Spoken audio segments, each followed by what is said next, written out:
The writer and rambler Jack Kerouac called his circle of friends the Beat Generation. One of those friends, the poet Allen Ginsberg, was even more cryptic. He called the people who made up the movement of which he was part angel-headed hipsters. What did it all mean? Well, that was one of the questions the Beat asked back in the 1950s and 60s. It meant, as Richard Threlkeld is about to tell us, quite a lot, actually. A naked lunch is natural to us. We eat reality sandwiches, but allegories are so much lettuce. Don't hide the madness. Poetry from the poet laureate of the Beat Generation, Allen Ginsberg. And more from Michael McClure.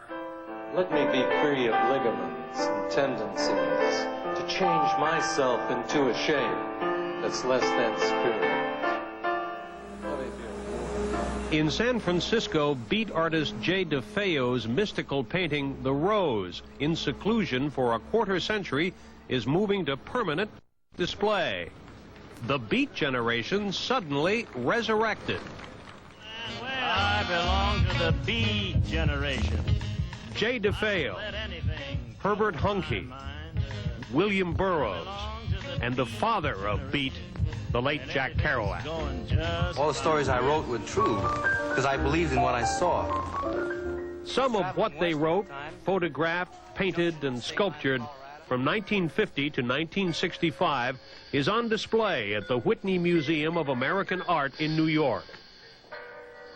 It's a look through America's rearview mirror, a look at what it meant to be beat. Beat did not mean, I gather, beaten down or beaten up or tired, right? It meant something much more positive. Beatitude. Well, we were Beautiful. poor, so in that sense, beat. Yeah. Not as in music, but more but in the sense of socially powerless, except for our imaginations. Was it anger? Was it... No, I don't think it was anger. Bohemian? Exuberance. I would say the thread was an overflowing of exuberance and goodwill, basically. It's interpreted as a rebellion, but it wasn't so much a rebellion as a proposition, how to live. San Francisco was where many of them lived. I think we were proud not to be part of the General Society and proud to have a sense of passion about each other and each other's work. So here's 2324 Fillmore and 2322 Fillmore. In the mid-50s, I lived in the top flat. Now hidden behind those trees right there is the flat inhabited by Jay DeFeo, who painted the rose in that apartment.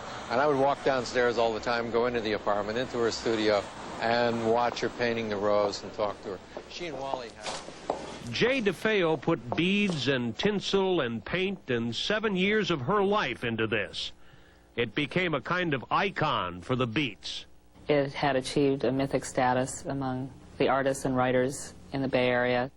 Lisa Phillips is the curator of the exhibit. Other artists and writers would come and go, visit the loft, and watch this piece transform over all of those years, and they felt a part of it. And there was the night in October 1955 when McClure and Ginsberg gathered an audience for the first Beat poetry reading at the Six Gallery. I haven't been here in a long time, and it's still a gallery. Now it's a gallery for tribal art. Since it was my first poetry reading to a public, I did not know what to expect. The response that we received that night was so positive. Kerouac was there, and he was in the audience yelling, "Go, go, go, go," as we read. Kerouac was a writer, but also a painter, and the Whitney exhibit contains some seldom seen samples of his work. The Beat Generation is not ancient history. In fact, much of what's gone on in America the past 40 years, protest politics, the anti-war movement, environmentalism, modern music, the hippie and drug cultures, were all begat in one form or another by the Beat Generation. I'm not so sure that we knew how to say anything, but we stood up and said it. City Lights Bookstore was and is the temple of Beat culture.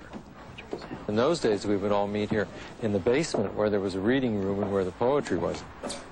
We were being candid about things that were not acceptable in those days for social conversations. San Francisco, 1955. I'm happy, Kerouac. Your madman Allen's finally made it.